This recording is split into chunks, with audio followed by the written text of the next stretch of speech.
The idea is to motivate children to read, so the experience is fun and interesting. An idea sparked in France and brought to reality by a French businesswoman in Hong Kong. What motivated to start Kids Dailies in the first place was really to have in Hong Kong some material for children that would give them a bit more of a conscience about the world. I'm a bit of a news junkie, and so that was trying to communicate this passion to young kids. Christine had the advantage of managing publications for adults as Asia Pacific CEO for the publisher of Elle magazine and as managing director of Dow Jones Asia Pacific. But that only kindled her resolve to create newspapers for kindergarten and primary school students published 6 days a week.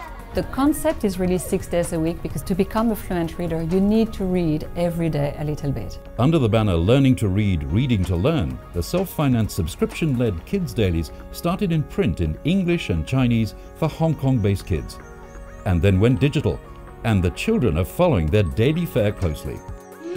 It can eat as much as 1 kilogram per day. I really like the comics because they're really funny, and the first thing I look at when I get the Daily 7 is if there are comics at the back of it. I really like the word scrambles and the main things like the koalas hug trees to keep cool. Very interesting. I like learning things from them. I like reading the facts, the comics, and what's happening around the world. To match that enthusiasm, Christine had no trouble tapping the needed expertise in Hong Kong for publishing the dailies. Hong Kong is a fabulous place to do this. You can find printers, you can find distributors.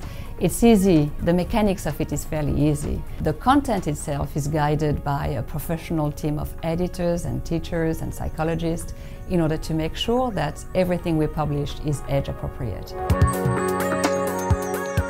Hong Kong also has the environment to propel a startup venture to success. So many things that we're going in favor of the business here.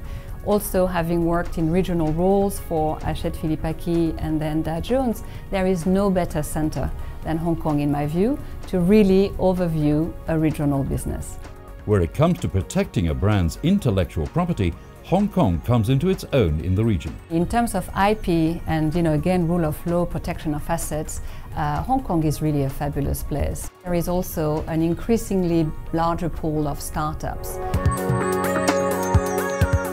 In multicultural Hong Kong, the dailies have already made an impact on people who have grown up with them. It was really interesting. It was obviously a very fun newspaper. It was really colorful. It had a lot of cartoons, and it really involved the reader. And so it wasn't boring like the adult newspapers for me back then. With the Kids Dailies moving progressively as an online and multimedia project, there's room to reflect on how the younger generation is becoming increasingly multilingual. And in Hong Kong, many kids have to cope with 2, English, Cantonese, but 3, Mandarin, and sometimes even other languages. So that makes your brand rock. That really gives power to your brands. With its greater thrust online, there are plans to develop the Kids Dailies brand regionally and even globally. When you look at parents today, the majority of them would want their child to really master one of those 2 languages, English or Mandarin, or preferably both. So hopefully we will be appealing to many parents in the region and beyond that. As well as her burgeoning publishing venture, Christine is president of advisors to the French Trade Commission in Hong Kong, and while successfully negotiating her dual role, reflects on both the charms of her native Paris and France and adopted home in Hong Kong. The big difference is here people are much more business-minded. In many ways our country is so beautiful that the notion of business might be secondary.